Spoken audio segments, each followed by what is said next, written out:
Welcome to Renegades Weekly. Oh, very nice. Hold on, talk again, because you got to pop up again. Hi, everyone. Welcome to Renegades Weekly, the Whiteboard edition. There we go. Why are you not showing up? I don't know. Why am I not showing up? I'm here. Rob? I'm here. All I see is you right now. I know. What is going on here? I don't know. And I work so hard with the props to surprise you at the right moment. I know. I should have checked this beforehand. I don't know if anybody can hear us at all now. Can you hear me talking if you check the Facebook? I hear you. I hear me. Oy vey. All right, here we go. It looks like it's just going to be on me here to start. This describes how chaotic week one was. Week one, Rob, week one. I'm Rob Adams. That's Zach Neubauer. He's the one you're looking at. I'm the one doing all the talking. This is Renegades Weekly. We did survive opening week somehow, but my goodness, it was, especially the weekend. The weekend was something to talk about. And as soon as Zach is able to refocus on this very fine effort that we have here, we will talk with him about how crazy week one was. I see us. We're coming up. I see us coming up on the screen. This is progress. All right, we're just going to do this then. We're going to go gallery view, and I'm going to hide self view. And this is just how we're going to roll. Welcome to Renegades. This is how we make it work. Is your audio coming through Zoom? I'm hearing you, but I'm assuming it's coming through Zoom, right? Well, yeah, you're coming through a lot louder than me. I'll say that. Okay. Well, I can see you. If you're coming through Zoom, then people can hear you. So we're crushing it. Mic up. Yeah, I'll just turn my mic up a little louder. We're doing great. Okay. Well, I can see you. If you're coming through. This is live broadcasting, folks. Yeah. This is great podcasting right now. Okay.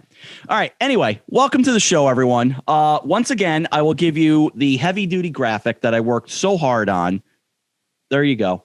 Yeah. And here's the real one. It's upside down. I signed it last night. Oh my God. That is great. This is our video board. Yeah, buddy. So for people who didn't join us, that's probably our lead story. Yeah, what right. happened. And by the way, an extended member of the Renegades video board family is right behind Zach. Oh yeah, the Mike Piazza cutout. Yeah. Yeah. Let's see if I can get Mike here. See if I got the mic room to get Mike into the camera shot. Oh yeah, the mic. Look at that. Look at this guy. Go. Yeah. Oh, boy. What a night. What a weekend, right? What a night. Yep. So I guess I can give the recap of what happened there. So we got through the first 4 games of the homestand without any major issues. As predicted on this podcast, I was flying around like a madman pretty much the whole time. But far fewer things needed to be replugged than I had initially thought through four games. True. And then Saturday comes and it's about 8 a.m. I wake up and I can remotely access the computer that we put all the graphics and the videos and stuff that we show on the video board on. And I log in and I'm start loading in some of the content for the day. And everything I'm loading in is getting an error message. And I'm like, oh, that's weird. I've never had that happen before. So I shut the computer down, opened it back up. What is this video board explanation? Yes, that's very on brand. I opened the computer back up and now I can't open the program anymore. It won't let me open the program. I call support. Support is working through some problems. And eventually they land at like, look, we think you guys had like a major hardware failure and you need to bring it into our location. He's like, it'll take us like a couple hours to swap it out, but it's Saturday. Nobody's here to fix it. Nobody will be here tomorrow to fix it. And so Steve Kleiner is actually currently at their location with the box, getting it fixed, and is going to drive it back when it's done. They told him it would only take a couple hours probably to actually fix it. It's just there was nobody available on the weekend to actually take a computer apart and rebuild it for us. That is correct. So, and they didn't have any replacements that they could ship to us. So we were in a bit of a zone where we were like, we spent the whole morning on Saturday trying to figure that out. I think it was like early afternoon. I was sitting in Steve's office. We were basically, offering to give the stadium to one of the support guys in exchange for fixing the video board. and he was like, look, if there was a thing I could do, I would do it. There's nothing I can do right now. And so we all kind of sat there, and I remember talking with our IT guy, Charlie, and he was like, well, if you wanted to, you could just bypass that computer and plug in like your camera feeds directly to it. And we were like, well, you can't do that because we can't have like things moving out on the outfield wall that might distract while people are hitting. So we can't just play the live broadcast out there because every batter is going to have a fit about it, that the game is moving. They're seeing them, whatever. And Zach Betkowski in our corporate sales department was like, wouldn't it be kind of funny if we just put like a whiteboard up and just kept it on a whiteboard? And like all of a sudden, like everybody's mood kind of changed. We're like, yeah, I think we could do that. Actually, I think we could do that. I think that would be a lot of fun. And so then the rest of the day was I went up and I basically co-opted our replay machine so that we could switch between the live broadcast and a single camera shot of the whiteboard, and had that sent into the part of the rack that sends information out to the video board. So we were sans graphics and sans any pre-produced videos, but we did have camera shots, and we basically just had Rascal sitting there with a whiteboard, the one I just showed you. And then I had this tiny one that we wrote little messages on and Rascal and I ran the scoreboard for 2 days trying to come up with anything and everything that might be fun to look at, and threw it up on the video board. And Zoles rejected the prom proposal, by the way. Well, he said he was working that night. He had to DJ the prom. He did. Yep. So yeah, it was an adventure. Hysterical. It was great. I was involved as well, at least from a live perspective of doing my roundup segment. So I was in the suite with you and Rascal a few times, and we had my son involved, and Sam Eisenbaum so effortlessly directing everything, and you running around like crazy, and Rascal doing the scoreboard. I thought it was a huge hit. So I think we survived. We certainly made the best out of it. It certainly wasn't ideal. And it's, I was also saying this too. I was like, you can kind of get away with that for one game, but having to do it for 2 games, I was like, is this going to be fun on Sunday? What is going to happen on Sunday? Like, we're kind of like, oh, isn't this fun? Isn't this quirky? They're using a whiteboard. And then a day later, it's like, all right, they're still using a whiteboard. Okay, well, are they going to do anything different? Not a ton different. I went to the dollar store and bought like swords, like little swords and pool noodles and stuff. And Rascal and I were like fighting each other pretty much all day Sunday. And we like I said, we made the best out of it. I think it was fun. I don't ever want to do it again. Would much prefer that equipment works. But it isn't that kind of crazy that like in the world of foreshadowing, right? Yeah. I had said like, oh yeah, I usually don't remember much from like opening day or opening week. I remember like a cable that came unplugged or whatever. And wouldn't you know it, the entire video board basically crashes in the middle of the homestand with no actual solution except the one that we came up with. I have 2 favorite things from all of that over the weekend. One was on the board on Saturday, you had a speed gun. Yep.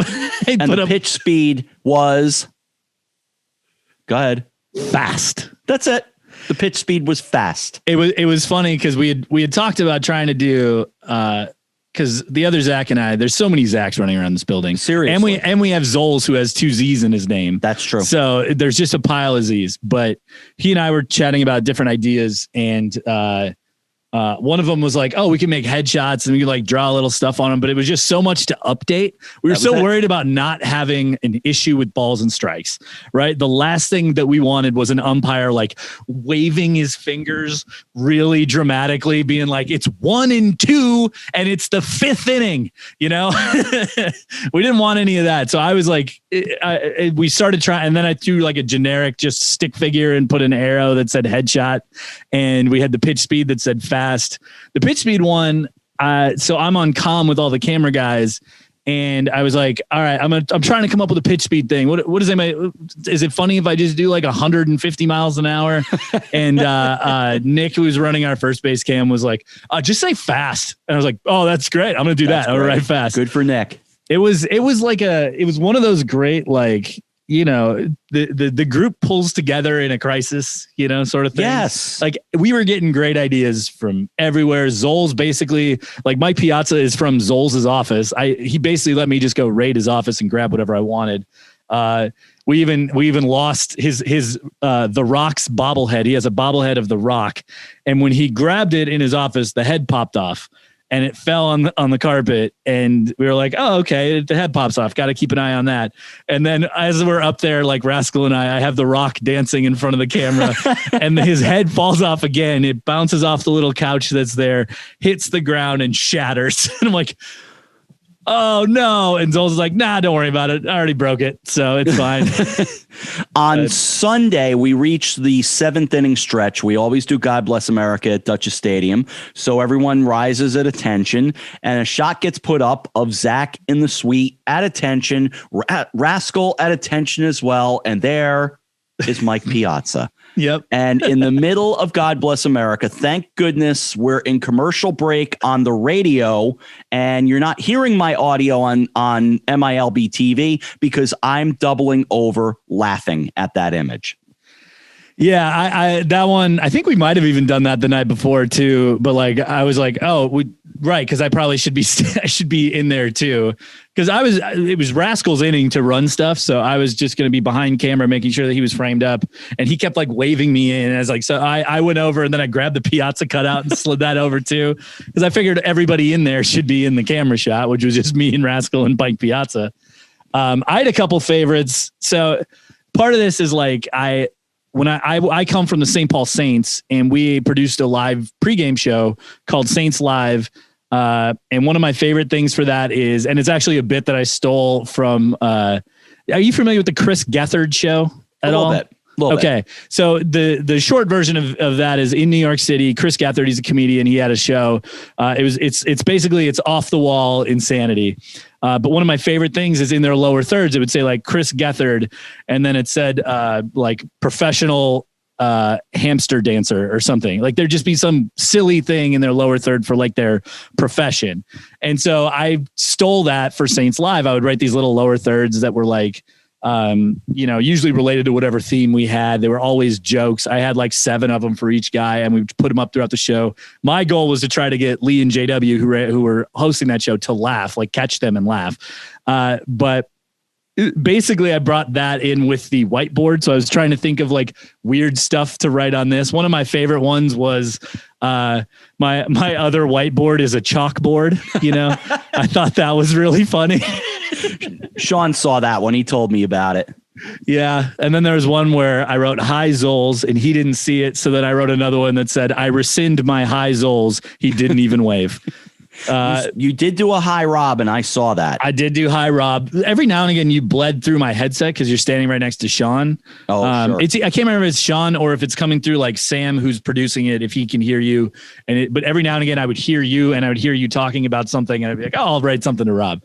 But when the K-Man came up, I'd quick write K-Man and put it up there. We tried to do instant replays, where I'd write instant replay, and then we'd take some bobbleheads and try to reenact them. So it was a low quality puppet show for most of it. But all I know is at one point I saw Dwight Schrute, which I thought was Dwight Schrute, but he was out of focus. So I said something on the radio, and my son goes, yeah, Zach says it was Dwight Schrute. So, yeah, I overheard you, and I was like, you could tell him that, yes, it is Dwight Schrute. We couldn't get, the camera was just like, it's set to autofocus. So I was like, if I just put something in front of it, it should grab focus. But some of those smaller things, it just never grabbed. There were times I was dancing with Zolz's Lego in front of it, and I'm like, come on, grab the focus. Don't make me manually do it. And then it eventually would get there. But like, it was better that it was focused on the whiteboard than it was on my stuff. So, and by the way, I made good on my promise. There's yeah, you got gear. You got gear, Rob. Boom. There you go. And this hat is fantastic, by the way. It is in the shop. There it is. Yeah, I was going to wear mine today, but I've sweat through it, so I need to wash it. Highly recommend it. Yeah, it's very comfortable. So we don't have the fitted ones in quite yet for sale, but we do have those. That's a flex fit hat, and I love very comfortable. It's a good hat. It's a solid hat. So if you need some gear now, get on it. It's a dope hat. I highly recommend. The shop looks great. Another Zach who runs the shop. Zach Plum. He is great. His staff is great, and there's terrific merchandise in there. So go look around. Yeah, and we're going to try to get some of that. He and I are going to talk and try to get some of that up on the online store here shortly. So just timeline wise, we didn't have enough time to get stuff up on the store before I had to go run around the ballpark. But before we do talk about the games, because we should spend a little time on the games themselves, so much has been accomplished. You set very lofty goals, and a lot of that stuff got done before opening night. So hats off to you. Yeah. Thanks. I'll take what I can get. We're still not 100% where we want to be. I mean, we were at the point where we were getting like shipments of gear arriving at like 6 o'clock on a game day. And so I have the wireless camera on my shoulder. I'm running down to meet a courier to get some stuff into the, like, all right, just put it in my office and I got to run back because we're doing something at the wine bar. But yeah, it's been a bit of a zoo and we've been flying around, but we're making progress. Things are picking up. Things are getting good. I'm excited, to get, we mentioned this before, but just getting through opening day, opening week is kind of like the big goal whenever you're opening a season, especially one where our timeline was so crunched and we're opening so much earlier. We don't have all of our interns in yet, so we don't have as much in terms of staff here that we normally do. So it's been kind of all hands on deck and a full sprint. And now that we get kind of this week-long sort of reprieve here in the office, we're getting really excited about what we're going to be able to do for the next homestand. And people don't always understand what goes on behind the scenes. So for instance, to the end of what you're talking about, I got handed a brand new audio mixer, and eventually I swapped out a mixer that's my own personal mixer, which is fine. I was happy to use it. But yesterday, between Rick Zolzer's show at the stadium that he does at noon, between his show and first pitch, I had swapped it out, and there's a learning curve to this stuff. So we were ready to go. It just goes to show a lot of stuff goes on behind the scenes. Yeah. Stuff like that is always funny. We were kind of joking too. It was like, oh, it's a bit of a blessing that the board blew up when it did, because I had time to get to a couple of things where I wasn't making like actual produced content, because we have content that we make for every single game. And it's like, oh, I've got like a couple extra hours now because I don't have to make anything. We've got a whiteboard set up. So it was like, all right, well, let's go swap out Rob's mixer and let's go make sure that we get the MILB.TV, or it's not even a TV, it's the audio only stream, had some work that needed to get done to it to get up. And I was able to get that up, yesterday too. So it was like an oddly productive sort of catastrophe that happened, which is, I guess you'll take it. All right. Game recap. We're on to the game recap. The Hudson Valley Renegades game recap. Well, opening day did come and go. Opening night was a success, I felt. And but the Renegades, on the other hand, not as successful. They lost 4-0 at home on Wednesday night. But we got our first look at Ken Waldachuk, and he was absolutely a star. 10 strikeouts in 3 1/3. You can't do any better than that unless you strike out and the runner reaches first on a pass ball. You can't do a lot better.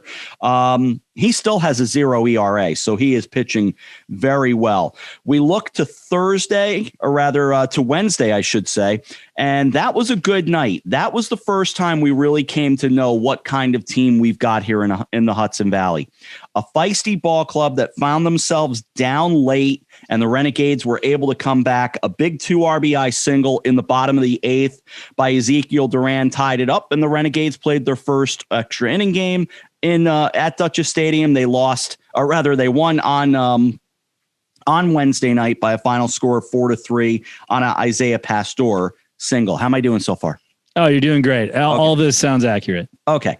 We go to Thursday. Not as good for the Renegades as, again, it was like every other night there was something going on. And in this case, the Renegades hung in there, tied the game, but the Ironbirds pulled away. They won 9-4, or 9-5 rather, on Thursday night. That brings us to the 9-4 win on Friday, and that's probably the one worth talking about because we had already seen what Oswald Peraza was made of, and Friday night it really exploded, Zach. It was something to see.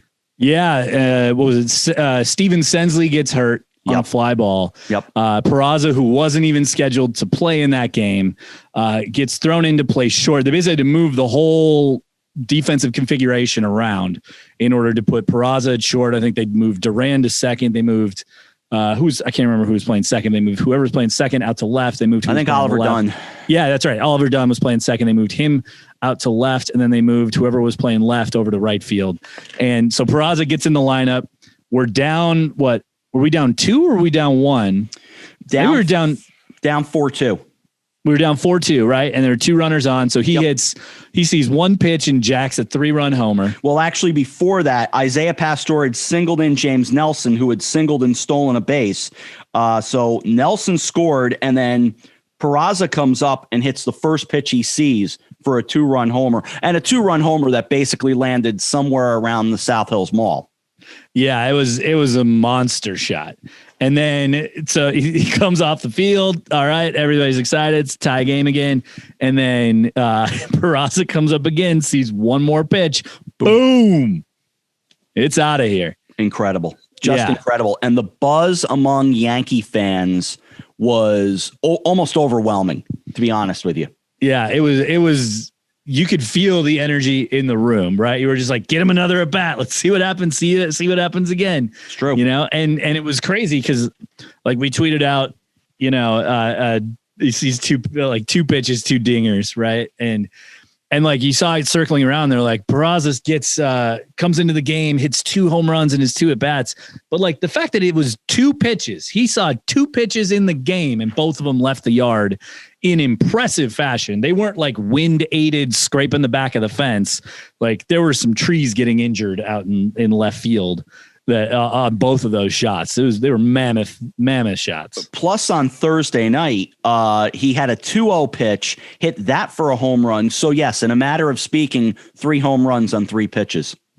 Yeah, that's nuts. And then he hits a home run on Saturday too. Yes, he did. Yes, I think he took a couple pitches before that one. So that one was on a 2-1 pitch. He homered again, and just really remarkable. Renegades lost that one 8-1, and then yesterday, much better finish to the weekend.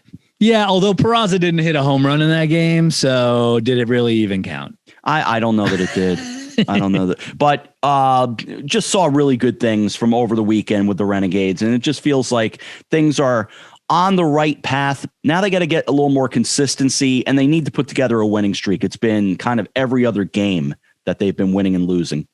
Yeah, the offense, I think, of the 6 games, the offense that looked the best was Sunday's game.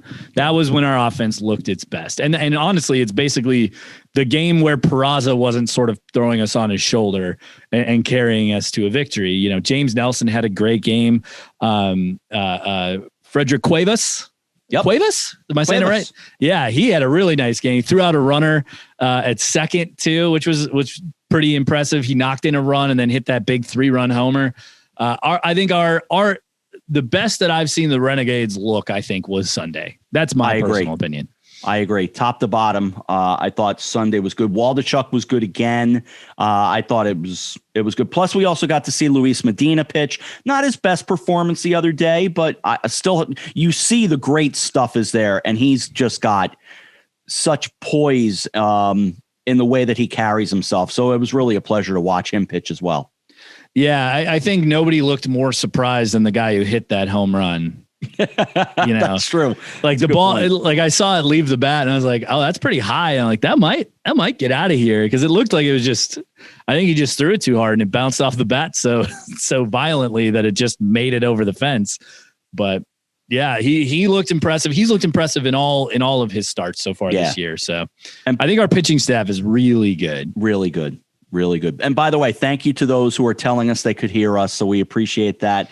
Yeah, Ezra and Christina, we appreciate it. Absolutely true.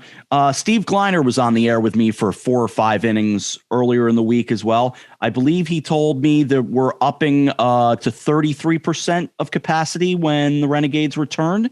That was the last I had heard. Yeah, I believe we'll be somewhere in that ballpark. My understanding is that the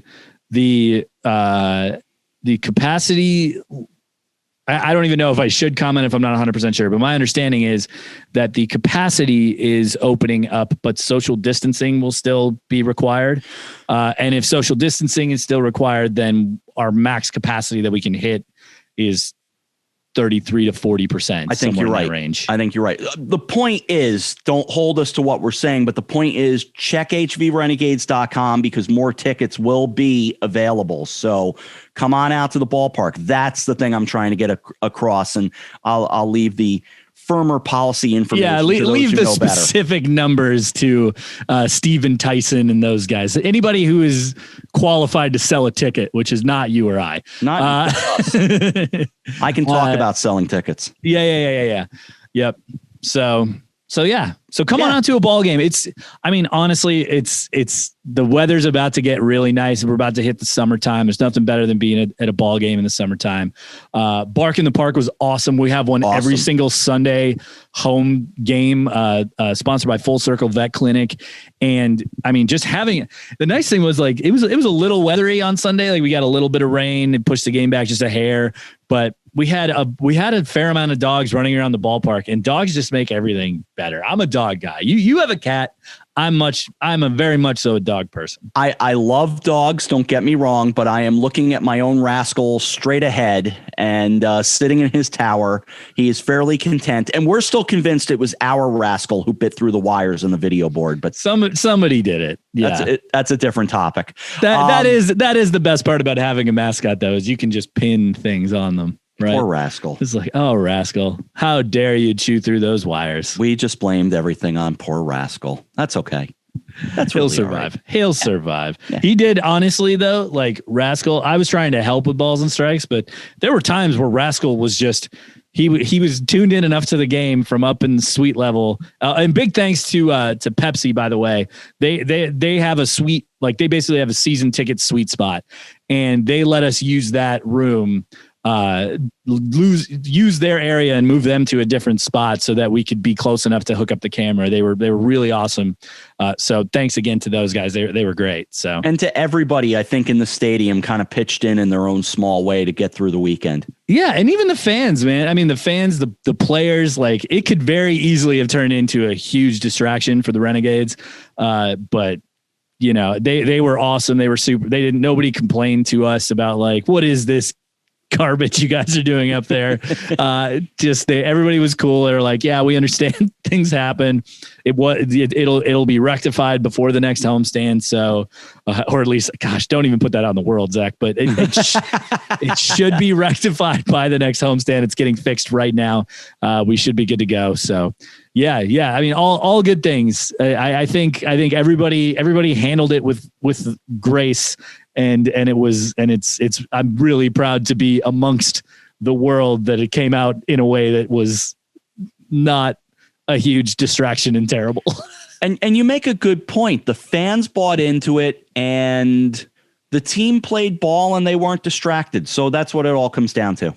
Yeah, exactly. It's so easy for something like that to turn sour, and it didn't. And so I'm really happy with that. And so many people said to me, or I read it on social media, that we were just so happy to be back in the ballpark, and everybody was just happy, and that's good. Yeah, I mean, it's hard to undersell how great it is to watch a baseball game outside, especially like, yeah, it's great to go to like Yankee Stadium. It's impressive, whatever. But there's something about seeing like just high level baseball in sort of like a smaller scale setting, right? There's not a bad seat in Dutchess Stadium because we physically can't get people high enough to give them a bad seat.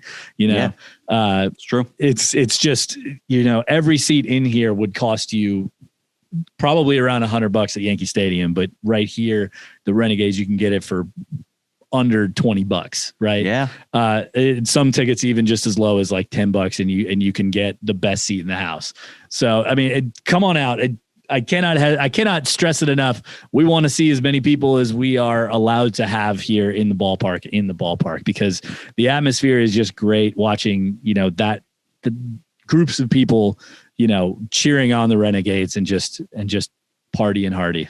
And I'll tell you this, from my perspective, sitting in the booth, I can tell you, I did go to the concession stand yesterday quickly and grab some chicken fingers. It was business as usual. Both concession stands are open. Baseball was played on the field. We've moved to the point that Zoles is now doing some of the games on top of the dugouts. For the most part, it felt like business as usual to me, save for some stuff on the field. Yeah, we're moving, I think, towards that. Yes. We had received some updated guidance about what we can and can't do between innings and promotionally, and we had started incorporating some of those things over the weekend with Zoles being on the dugout and whatnot, and we're going to try to see if we can push that a little bit further in the next homestand, get more into some of the things that we're now going to be able to do. It's not going to be 100% as it was in 2019, but we're trending towards 2019 in terms of what we're able to do. So, we're moving in a good direction, everybody. There's light at the end of the tunnel. So I agree with that. And the games were fun. I was watching some of those Zoles games that he was doing, and he's so quick with that stuff. Yeah. So really, really fun to watch that. Yeah. Yeah, Zoles is great. We don't need to talk about how great Zoles is. He knows he's great. He knows he's great. That's true. There was the one that I saw got tweeted where someone was not fast enough, and Zoles was like, "Get out, you're done." Yeah, that was part of what I was doing on Sunday. I was like, "All right, can we do the scoreboard and still tweet a couple things out?" And like, that one was just so funny to me that like the guy just couldn't get his head around it. So. All right, give me some in stadium, whether it's on the field or off the field, highlights for you. Memories of week one. Oh man. Let's see. Because all I can think about right now is whiteboard related. Trying to remember what happened before that. The Peraza stuff, we've already talked about. That was pretty impressive. I think when Zoles does Let's Make a Deal, those have been particularly entertaining to me because you know me, I like anything that sort of imbues a little chaos into the world. Yes. And those ones, just watching people like scrambling to find an old $100 bill, or what does that say? Week one highlights. I even put highlights around it. Nice. Really leaning into the whiteboard of it all. Yeah, the Let's Make a Deal stuff was really fun. I like some of our pre-produced stuff. The U-Man lie detector there. That was cool. I like that. Yeah, I was actually surprised that people have so many stories that are like kind of nuts, right? Like Chris, one of our interns, was like adrift at sea for over an hour on a floating raft, and like it's just crazy to hear those like. They're like, oh yeah, I don't know if this one's any good. I was just kind of floating in the ocean for about an hour while my folks were looking for me. Would that, do you think that's crazy enough to like, and I was like, yes, I'm worried I'm not gonna be able to find something to pair with it now. Cause I try to write the lies sort of on the level of the truth so that people can at least struggle with it a little bit.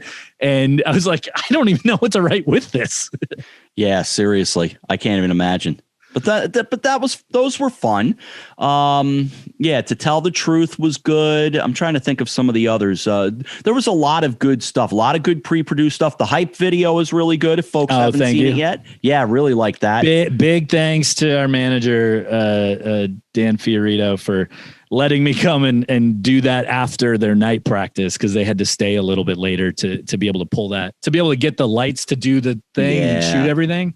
Like everybody had to stay after a practice in order to make that happen. So, and I thought it turned out really good. It looks really cool. The effect with a lot of the lights looks really sweet. So yeah, and thanks to Theo and everyone who has participated in the Rob's Roundup segments as well, because they've got their own responsibilities, obviously, to play ball, and then they're back at the hotel. But it gives us a chance, because this is about as much as we can learn about these coaches and players this year.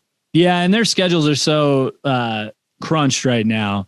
Just given how much time they can spend in the locker room, all the different regulations that they're working through, that like finding some time for us has been a little bit of a challenge, and they've been really patient and really cool with us. So we really appreciate all of that. I'm trying to think of what they're. I mean, here's the deal. There are moments, but it's been such a blur for me. I think the fans probably have better moments that they remember than what I remember, because most of mine is like, all right, I had to go shoot this on a camera, and then I had to go set the camera down and run back into the office and grab a battery for the third base cam. And like, again, those are all the things that I remember. It's all operational. But yeah, overall, it's been a really good atmosphere. I think people have had a lot of fun, and it's been a really good time. Let's see. We have, other than our thanks to everybody for letting us know that they can hear us, does the league use the new extra innings rule with each inning? Yes. The answer is yes. 10th inning. We saw that in, what game was that? Wednesday night. Yeah, Wednesday night, which I think is how we ended up with the game ending relatively quickly, right? Yeah, it did. Yeah, because I think we just made it to 10. Look, and I said that when Sean and I left the house on Thursday to drive up. I said to him, if there's one advantage after a long night when we've all been working, there is the advantage of the man on second base gets to a quicker result. Now, I'm an older schooler who loves the idea of just keep going, of the idea that I fell asleep on a World Series game and woke up a few hours later and they're still playing, the night that it was the Dodgers. But there is an advantage, and there's definitely an advantage in the minor leagues, because you are trying to preserve those baseball players so that they can get to the next level. That's not an unfair point. Yeah, and especially I think at high A, where compared to like triple A, it's much more. I think there's much more development happening at high A, and I think it keeps. You still get the excitement of the game without having to, unexpectedly burn a pitcher for 7 innings, to try to finish out that game. Okay. Speaking of my all-time favorite, beyond Whiteboard, my all-time favorite memory from this past week. Okay. Is Elvis Peguero. Peguero? Oh, yes. Am I saying this right? Elvis Peguero. So there was an injury to our catcher. Was it Bro who got hurt, or was it Gasper? I can't remember which one it was. It was Gasper. Gasper gets hurt. He was DHing, I believe. Or no, he was catching. And they had to lose the DH because Bro was the DH. He was the catcher. Yep. And so they moved him to catcher, which meant that the pitcher spot enters the lineup. You lose the DH. And Elvis Peguero comes in to pitch, and instead of pinch hitting for him when he came up, and this was in a key situation. We were down 2 maybe? Yeah. This is the night of Peraza's 2 homers, wasn't it? Right. Yeah. So we had 2 injury related things that were just amazing. Right? No, it wasn't, was this a different night? No, this is, you're thinking, hang on. Yeah, you check. I'll keep talking about Elvis. So Elvis ends up coming to the plate, and from what it sounds like, everybody on both, like everybody in the dugout and all the coaching staff was telling him, "You do not swing this bat. Do not swing the bat." No question. And he ends up working I think he went down 0-2. And then took 4 consecutive balls. Correct. Walks to first, right? And everybody's loving it. The place is going nuts.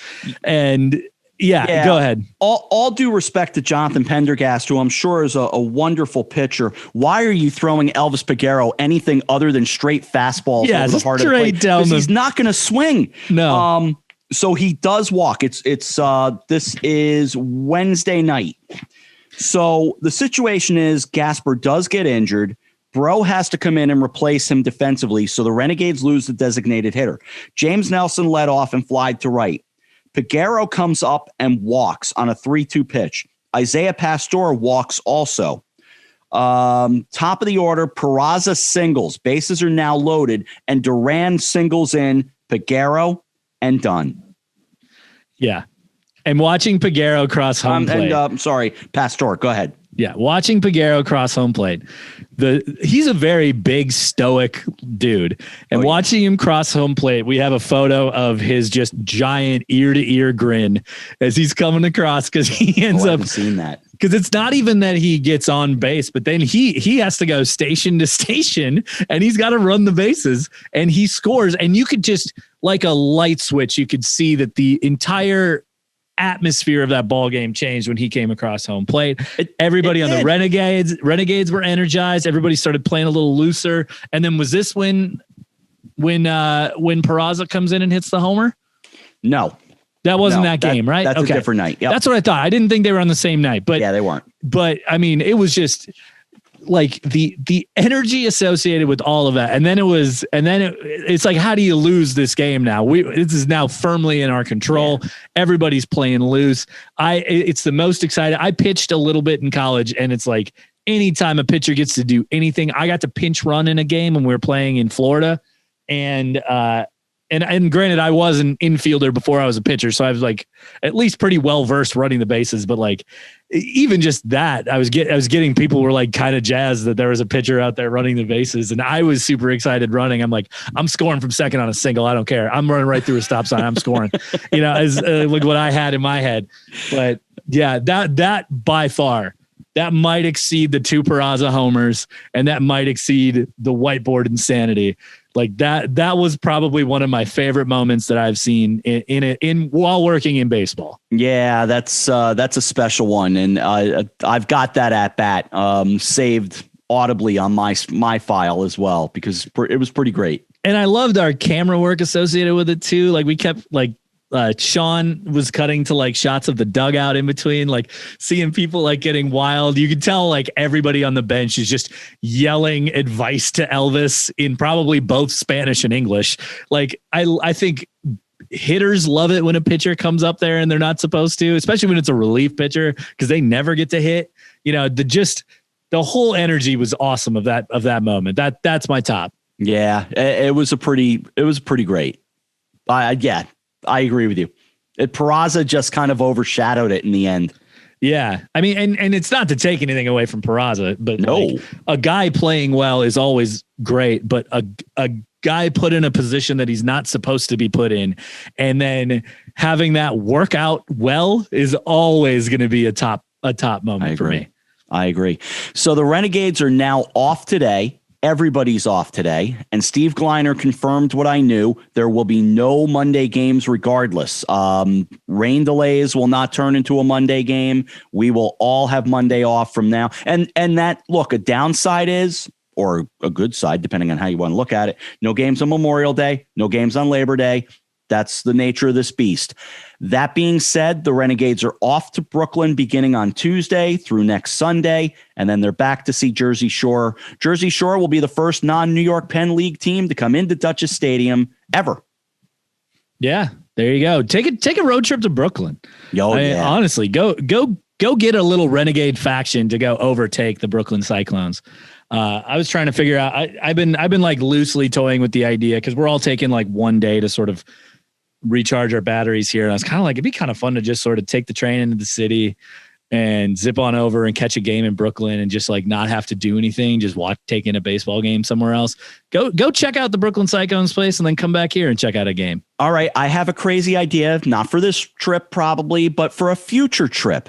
Okay. And your job will be fairly easy. You just have to help get the stream live, but you come sit up in the booth with me and I'll do a game. We could maybe figure that out. Let's talk about that at a later date. Okay. All right. Yes. That's why I figure I throw it out live. We'll throw it TBD. We'll put it in the TBD file. There you go. That could be kind of fun though. Let that percolate a little bit. I'll be your color guy, but I'll offer nothing helpful. You never know. All right, here comes Oswald Peraza. Peraza wearing new socks today. Those socks just arrived in the mail this morning. Were laundered at a nearby laundromat. Cost $3.47. What an odd amount to put into a washing machine. 47 cents is kind of rough to track down. But either way, Yeah, I'll come up with stuff like that. I will not be helpful. All well done. I refuse to be helpful during a broadcast. Exceptionally well done by you. I'm reaching for my phone because I have notes from Keith Rad, who is the broadcaster down in Brooklyn, in fact, and he is looking forward to opening the doors to Zach and myself, in fact. Perfect. But all to that end, and that's a unique press box, by the way, because to my knowledge, and I don't think it has changed, you sit outside on an upper deck. Oh, so like you're not even allowed in the building. You're not. You walk through the building and then basically you're on a deck outside.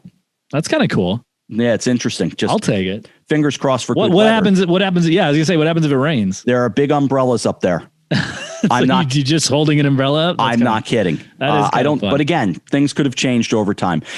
He tells me that a right-handed pitcher named Jose Buto goes on Tuesday night for the Cyclones. He's 0-1 with a 5.87 ERA.